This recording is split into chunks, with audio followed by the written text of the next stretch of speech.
I didn't expect that summer to feel like an ending, not of something tragic, but of something quiet, something unfinished that had been growing inside me for years. I was 24, in between jobs, crashing at my best friend Leo's place while I figured out what to do next. His family owned a small patch of land just outside of town, fields stretching into the horizon, sun-bleached fences, and a red barn that looked like it had been holding itself together out of sheer pride, and that's where he was. Aiden, Leo's older brother, 32, always a bit of a mystery, growing up tall, quiet, with hands that looked like they'd been carved from oak, and a stare that seemed to see through people rather than at them. He'd left town after high school, came back after a rough breakup, and now ran the place like it was the only anchor left in his life.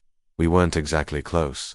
He was the guy who'd drive us to football practice in high school, then disappear into the woods behind the barn with his sketchbook. He'd nod when I passed him, maybe asked how school was going. I'd always answer too fast, too eager, hoping he'd ask something more. He never did, until last week. Leo had left to visit his girlfriend's family in another state and casually dropped the line, "If Aiden asks for help with the fence, go. He won't ask twice." So when Aiden showed up at the back door that Tuesday morning, shirt slightly damp with sweat and one hand running through his thick dark hair, I knew it wasn't a question. "Need a second pair of hands," he said, nodding toward the fence post slumped near the barn. "You good with a shovel?" "I've held one before," I replied, trying to sound useful. My heart was already doing something strange, too fast, too warm, not panic, anticipation maybe. He smirked a little. "Good enough." I followed him out, past the field where corn stalks rustled in the breeze. The sun was bright but not cruel, the kind of day that sits heavy on your skin without burning. Dust kicked up around our boots as we walked. I watched the way his shoulders moved beneath his t-shirt, broad and steady, and realized I was staring at. Quickly looked away, pretending to admire the weathered wood of the barn, or the chickens lazily scratching near the fence line. But I knew what it was. It had always been there, quiet, like a background hum, a crush, maybe.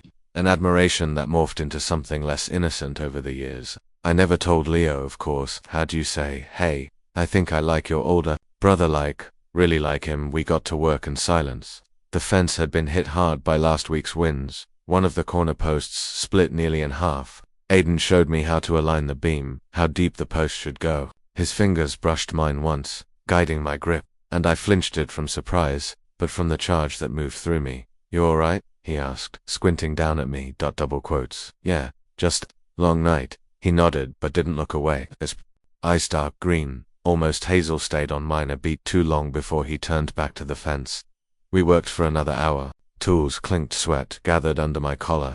Occasionally he'd ask something about school, what I was reading, whether I still played guitar. He remembered that. A small thing, but it felt like lightning. When we stopped to take a break, he tossed me a water bottle and sat down on the back step of the barn. "You always this quiet?" he asked. "Not usually. You just bring it out of me," I said, half a joke, half something else. He tilted his head, a smile twitching at the corner of his mouth. "Guess I'll take that as a compliment." The air between us shifted, almost imperceptibly. Not quite tension, but not the same easy silence either. And somewhere inside me, something old and hidden stirred, no longer content to stay buried. Asterisk. The next few days fell into an easy rhythm. Mornings started with coffee that Aiden brewed, strong enough to peel paint, followed by hours of working the fence line, trimming back brush or hauling supplies from the shed.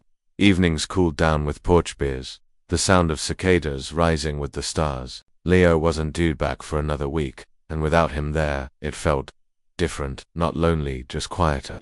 And maybe that's why I started noticing the little things more, like how Aiden hummed under his breath when he worked, some old tune, without words, or the way he paused before answering questions, as if weighing the truth and whether I was someone worth handing it to. We didn't talk much about anything deeper, not at first. Most of our banter stayed at surface level. I'd tease him about his toolbox being a disaster zone, and he'd shoot back that my swing with the mallet looked like I was playing croquet. But somewhere in that teasing was a rhythm, a dance. We were circling something unspoken, and we both knew it. "You ever fix a tractor before?" he asked one afternoon, wiping his hands on a rag, arms streaked with grease. "Only on YouTube," I said. So yes, but also absolutely not. That made him laugh, a full, real laugh that crinkled the edges of his eyes. "You're honest?" "I'd like that," he said, quieter this time. His hand brushed mine when he passed me the wrench. Neither of us pulled away. I didn't sleep in the house. Leo had warned me his room was being used for storage while he was away, so I'd brought a small cot and set it up in the loft of the barn. It wasn't uncomfortable actually. It felt peaceful up there, high above the hay bales and the rustling night air. But one night, as I was unrolling my sleeping bag, I realized the zipper was completely torn. Cursing softly, I tried to stitch it together with a safety pin and a bit of stubbornness, but it just gaped open again. Useless. I could have driven to town the next day to grab another one, but that evening the temperature dropped fast. By midnight the chill cut straight through the thin cotton blanket I'd brought as backup. I curled in on myself and tried to tough it out, but my teeth wouldn't stop chattering. Then I heard footsteps on the ladder. The creak of boots on wood. "You're freezing," Aiden said, appearing at the edge of the loft like some apparition, with a flashlight. "I'm fine," I lied, rubbing my arms. He rolled his eyes. "You're shaking like a leaf. Come on, I'm not climbing into your bed," I joked. Even though the idea sparked heat in my chest, I wasn't ready to face it. Chuckled, then tossed something toward me. A thick flannel blanket. "I'm not that generous," he said, "but I can offer insulation." He hesitated before turning. "Or I can stay up here for a bit, just in case." I didn't respond right away, just scooted over, made room. On the pile of hay beside me, he didn't say anything, just sat down, arms around his knees, close enough that our shoulders barely touched. We sat like that for maybe 20 minutes, long enough for the cold to feel less brutal, for our breathing to fall into a quiet rhythm. "Why do you stay here?" I asked. "On the farm, I mean," he exhaled, slow and tired. "Because it's the only place where I don't feel like I'm pretending. Out there, people look at me and think they know who I should be. Here, I just fix fences, feed the animals. I don't have to explain myself." His voice dropped, as if admitting something more than he meant to. "I get that," I whispered. "Sometimes I feel like I've been holding my breath for years. I keep waiting for someone to tell me it's okay to exhale." Aiden turned to look at me. "Really? Look." The light from the flashlight sat between us like a campfire, soft golden. His eyes searched mine, and I felt like I was being seen. Not just looked at, but seen. He didn't speak, but his hand moved just slightly toward mine. His fingers brushed the back of my knuckles. It wasn't a grab, not a full touch. Just a quiet offer. A question. My pulse jumped. I didn't move. Away. Later, after he left and I finally drifted to sleep, I dreamed of that moment, his hand beside mine. The silence between us thick with everything we weren't saying. The next morning, he didn't mention it. Neither did I, but everything had shifted. He brought me coffee without asking how I took it. I found myself humming his tune under my breath. He started calling me city kid, a playful jab, and I retaliated by calling him barn troll. Our arguments became flirtation. Our silences felt heavier but not uncomfortable, like both of us were waiting for something. That evening, while we were stacking lumber, I stumbled and nearly dropped a beam on my foot. Aiden grabbed my arm to steady me, his hand firm on my bicep. "You good?" he asked. "Yeah," I said, my voice catching. "Thanks." But neither of us let go right away. He cleared his throat and stepped back, but his hand lingered just a moment longer than it needed to. Later that night, I stared up at the barn ceiling, heart thudding as I remembered the heat of his grip, the weight of his gaze. There was something building between us, slow and dangerous, a question hanging in the air, and I was starting to hope the answer would be yes. The sky had shifted by mid-afternoon, though none of us thought much of it at first. Just a few stray clouds, a breeze a little sharper than usual. Aiden had asked if I'd ride with him to the lumberyard, an hour's drive through the back, rough gravel and pastures with sagging fences. I said yes to fast. We loaded the truck bed with leftover tools, some old fencing wire, and a thermos of black coffee. Aiden insisted on bringing along. His presence in that cramped cab beside me did something I wasn't ready for, made everything feel sharper. Like I was aware of every inch of myself, the way my leg brushed his when we hit a bump, the scent of cedar and sweat on his skin, the way his hands gripped the wheel tight, competent. I kept finding things to say just to fill the silence. "You always this quiet on drives?" He smirked. "Only when the company talks enough for both of us." I snorted. Guess I deserve that. There was a comfort there, but underneath it, something deeper. The kind of energy that builds in the pause between two notes of a song, like a held breath. At the yard, we picked up lumber and supplies, tying them down in the bed of the truck. On the way back, about 20 minutes from the farm, the engine began to sputter. Aiden cursed under his breath, tapping the dash like that might fix it. The truck jerked once, twice, and then came the long, slow roll to a stop on the side of a dusty road lined with pine trees. He popped the hood and stared for a good 10 minutes. wiping grease on his jeans and muttering to himself. Well, he said finally, we're not walking with 300 pounds of lumber, no cell signal. He showed me his phone. 1 bar, no service. Mine was the same. Figures, he said, glancing at the sky.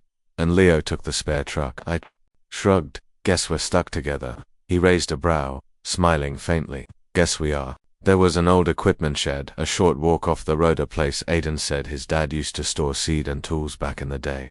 We left the truck and headed there. Inside, it was dusty and tight, full of old crates and stacked feed bags. But it had a roof, for walls, and a rickety bench just wide enough for two. Aiden pulled off his work gloves and sat down, stretching his legs out in front of him. I hovered awkwardly until he gestured. You planning to stand the whole time? I sat beside him, trying not to lean too close. But the bench was narrow, and his thigh pressed against mine, solid, warm. I could feel the heat radiating between us like a pulse. It'll take a couple hours before anyone even realizes we're gone, he said. Could be worse, I offered, trying to sound casual. Could be pouring. He gave a low laugh. Yeah, no rain, no problem. But it was a problem. Not the truck, not the weight. This dot, this nearness, this quiet, this stillness. That left me no room to hide from what I was feeling. Aiden leaned forward, elbows on his knees, eyes on the floorboards. You ever get the feeling you're walking toward something you can't quite see but you know it matters? My breath caught. Yeah, I said slowly, more than I want to admit. He didn't look at me, but his shoulder brushed mine. Again, firmer this time. I didn't plan for you to be here this long, he said. Figured you'd head back to the city before we even got through fixing the fence. I was going to, I admitted, but then, I didn't. That made him turn. His gaze landed on me, direct and unguarded. Why'd you stay? I hesitated. My throat felt dry. I think, because you were here. It was out before I could stop it. The air between us thickened. He didn't pull away. He didn't smile either. Just looked at me for a long, silent beat. Then he said, sometimes I think I've spent so much time keeping people at arm's length, I forgot what it felt like to just let someone sit next to me. There was something in his voice, not quite invitation but not resistance either. Leaned back against the shed wall, forcing myself to breathe steady. The space was so small. His arm brushed mine again when he shifted, and this time, he didn't move away. His hand fell to rest beside my leg on the bench just close enough that I could feel the energy between us buzzing. I could say something now, I thought. I could reach for it, but fear held me. Not fear of rejection. Fear that once the words left my mouth, nothing could go back to how it was. That we'd cross a line neither of us was ready for. So instead, I said, you're easy to talk to, even when you're not saying much. He smiled faintly. You're the first person who's said that without meaning it as an insult. I don't think I've ever meant anything more. His eyes dropped to my lips just for a second, then flicked back up to my face. And in that suspended moment, something passed between us. Something wordless. I wanted to lean in. I almost did. But then his fingers moved, lightly brushing against the back of my hand. Not fully entwining, just enough to make my skin ignite. Neither of us looked down. Neither of us said a word, but we stayed like that, hands touching. Barely until the first sound of a truck engine echoed faintly down the road. We didn't speak on the walk back to the truck. He didn't mention it. Neither did I, but the tension remained coiled. Electric. Night. I couldn't sleep. Every glance, every accidental brush of his hand, replayed in my mind on a loop. I thought about how close we'd been, how easily we'd slipped into something that wasn't quite platonic but wasn't quite anything else either, and I wondered, what would happen if one of us finally said what we were both too afraid to? The days that followed blurred in that strange space between closeness and avoidance. Aiden didn't mention the shed. He didn't mention how his hand had hovered over mine for what felt like forever, or the way he'd looked at me like he was memorizing something he wasn't ready to say aloud, but he didn't pull away either. If anything, he grew gentler, subtler. When I handed him tools, his fingers would graze mine, never rushed, never casual. Sometimes I'd catch him watching me when he thought I wasn't looking, eyes soft, brow slightly furrowed, like he was turning something over in his mind that wouldn't leave him alone. One morning, he brought me a sandwich during a long stretch of work without being asked. Didn't say anything. Just left it next to me on the tailgate and sat down beside me to eat his own. It was nothing. And everything. And I couldn't keep holding it all inside anymore. It happened late. The sky was fading into violet and the air had turned cool. We'd finished stacking the last of the new posts, and I'd offered to help clean out the chicken coop, a terrible idea that left us both covered in hay and dust, and laughing over the absurdity of it. Back at the house, Aiden waved toward the outdoor hose. You can rinse off here, unless you want to track chicken crap into the shower. Tempting, I smirked, but took the hose. As the water hit my skin, I looked back and saw him watching from the steps, not staring, just staying. What's next turn? I asked, shaking water from my hair. He walked over, grabbed the hose from me, and turned it on himself without hesitation. His white t-shirt clung to him in the worst way, revealing muscle, tan lines, the cut of his chest. I turned away quickly. You're alright, he said behind me. Yeah, I hesitated, just thinking. A beat then, he said, quieter. About what? And I should have dodged it. I should have shrugged and said something about graduate school or job hunting, but I was too tired of pretending, so I turned, wet hair clinging to my forehead. The hose. Forgotten between us, you. The silence that followed was different, not awkward, not surprised, heavy with awareness. He didn't blink, didn't laugh it off. Instead, he let the hose drop to the grass, water still running. You've been different since the shed, I said. And maybe I have to, but I need to know I'm not making something up that isn't real. He crossed his arms, looked away, not out of dismissal, but out of fear. I could see it in the set of his jaw. I've been trying not to be different, he said. Trying to ignore how I keep looking at you like this could be something. My heart thudded. So it's not just me, I whispered. He looked back at me then. His eyes weren't guarded anymore. I noticed you before you even knew I existed, he said. You'd come over after school laughing with Leo. I used to catch myself staring too long. I told myself it was nothing. Then you got older. Then you started looking back. I swallowed hard. I was terrified you'd see it.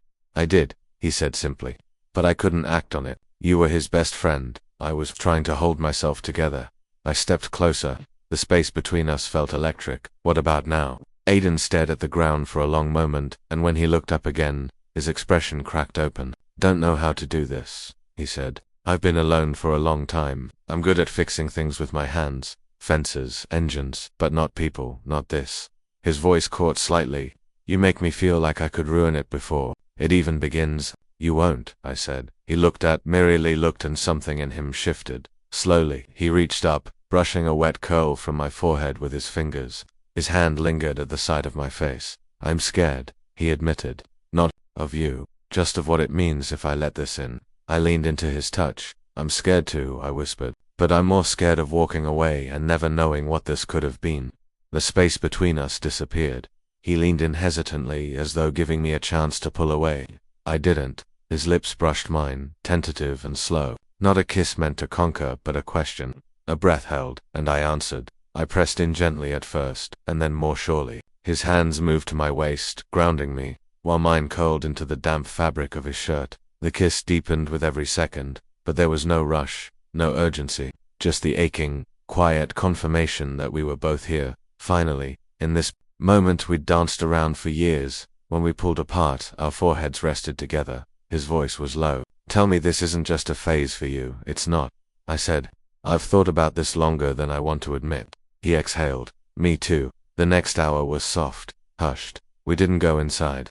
Just sat on the porch steps. Under the fading stars, our shoulders touching, he told me about the guy who broke his heart 5 years ago. I told him about the crush I'd buried so deep I barely recognized it for what it was. And then he said it carefully, without theatrics. I don't know what happens next, but I wanted to be with you. I turned to him, heart aching and full. That's all I wanted. The next morning the world looked the same but felt different. The sky still stretched wide and clear above the fields. The fence still needed mending. The chickens still screamed at sunrise like they were announcing the end of days. But something in me had shifted, like I'd been carrying a weight for years and only just realized how light I felt without it. When I came down from the barn loft, Aiden was already at the workbench, hammer in hand, sleeves rolled to his elbows. He glanced up and gave me a look I hadn't seen before, something between mischief and tenderness. Morning, he said, tone warm. Morning, I replied, a little breathless. Like we were sharing a secret in plain sight. We didn't talk about the kiss right away. We didn't need to. The silence between us had changed, no longer loaded with questions, but with knowing. When he handed me a wrench, his fingers lingered on mine just a little longer. When he walked past me to grab nails, his hand brushed the small of my back, deliberately. Every touch was permission. By mid-afternoon, we were sitting side by side on the porch steps again, boots kicked off, water bottles sweating in our hands. He nudged my leg with his "You always this dramatic when you like someone, nearly freeze to death in a barn. Confess your soul in front of a chicken coop." I laughed. It's part of the charm. Emotional breakdowns and livestock. Aiden shook his head, smiling into his drink. "You're ridiculous. You kissed me first," I said, bumping my shoulder into his. "Fair," he murmured, eyes flicking to me. "Though you said you were thinking about me. Remember, I regret nothing." He reached over and gently tugged the hem of my shirt, playfully. Good. For a moment, we just sat in that golden quiet, warm and whole and full of possibility. Then I said, more serious, "What does this mean for you? For us?" He exhaled. "I've been thinking about that all day." I waited. "I don't have it all figured out," he said, "but I know I'm not going back to pretending. I've spent too long hiding pieces of myself. I'm tired of that." I looked down at our hands resting on the step. "This doesn't scare you?" He was quiet for a second, then replied, "You do. A little." I blinked. "Thanks. Not in a bad way," he added quickly. "Just, you see through me. You always have. That's rare. Terrifying, but rare." I let that sink in. Then I said, "You scare me too, but in a good way. Like, in the way that means I care, that it's real." Aiden nodded, then leaned back, arms bracing behind him. "Leo's not back for a few more days. We don't have to figure out how to explain anything right now. And when he is back," he turned his head, eyes meeting mine. "Then we talk. Together. No secrets." A weight lifted from my chest I didn't know I was still carrying. "I'd like that," I said. He reached over and laced his fingers through mine, not just a brush. This time, but a hold. Solid. Intentional. For the next hour, we didn't do much. Just sat in that long afternoon stillness, our shoulders pressed close, talking about nothing and everything. He told me about the time he nearly burned down the barn trying to impress a date with a candlelit dinner. I told him about the crush I had on him in high school, how I used to dread him driving us to practice because I could never think straight around him. He laughed at that, squeezing my hand. "Wish I'd known you'd have run for the hills." "Maybe," he admitted, "or maybe I'd have kissed you sooner." Later that evening, as the sky deepened into violet again, we cleaned up tools and shared a quiet dinner at the kitchen table, 2 plates, 1 bowl of salad between us, soft music playing from the old radio. He didn't say anything when I stood behind him. Resting a hand lightly on his shoulder, he just tilted his head back slightly until it brushed my side, like it was the most natural thing in the world. And somehow, it was ***. The morning Leo returned, the air felt heavier than usual, like the quiet spell over the farm was about to break. I was in the barn loft folding my cot when I heard the truck pull up. I glanced down and saw Leo hop out with a backpack and a bag of takeout. He looked the same, messy hair, sleepy grin, but something inside me jolted with nerves. He was my best friend, and I'd kissed his brother. Slept just feet away from him, let myself feel everything. I came down the ladder, brushing hay from my jeans. "You alive?" Leo called out, handing me a wrapped sandwich. "Aiden didn't bury you under the fence post, huh?" "Not yet," I said, managing a smile. His gaze narrowed just a little. "You seem different." I shrugged, but before I could speak, Aiden stepped out from the side of the barn. His hands were in his pockets, posture relaxed, but his eyes flicked to me for a fraction of a second, checking in, wordlessly asking, "You're okay?" I gave him the smallest nod. "I'm good." Leo clapped him on the shoulder. "How'd do?" "Better than I thought," Aiden replied, tone light. "Didn't quit halfway through. Even learned to swing a hammer without breaking his thumb." "High praise," I muttered. We shared a quick smile, just a twitch of lips, but it held something deeper now. The rest of the day passed in bits and pieces. Leo napped, Aiden and I moved quietly through chores. No lingering touches, no risky glances. We were careful, respectful, but underneath it all, the air still hummed with the memory of that kiss. The promise whispered in the space between words. That evening, as the sun began to dip behind the hills, I found Aiden in the old shed near the chicken coop. He was tinkering with an old lantern, fingers stained with oil. I stood in the doorway and just watched him for a second.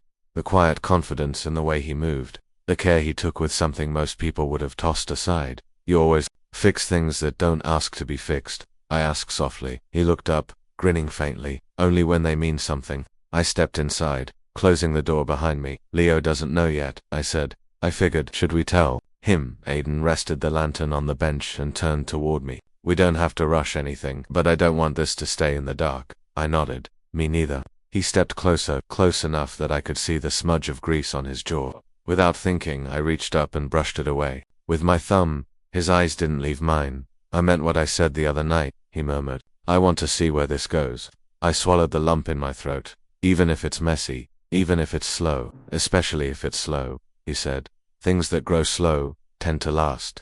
I smiled, leaning into him. You always talk like a man who builds fences for a living. It's a good metaphor, he said, resting his forehead lightly against mine. We stood like that, quiet, grounded, until he reached into his back pocket and pulled something out.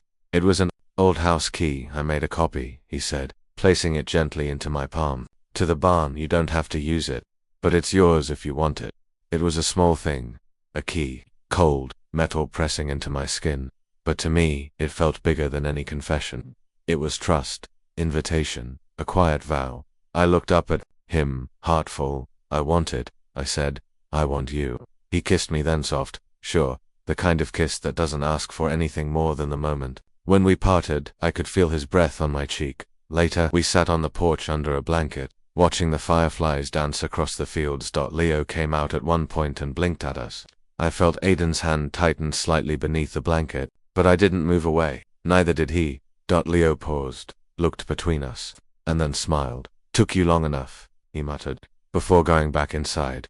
We both exhaled, surprised and not. Aiden looked at me sideways. He always knows. I shrugged, probably before we did. A chuckle escaped him, low and warm. He leaned his head against mine.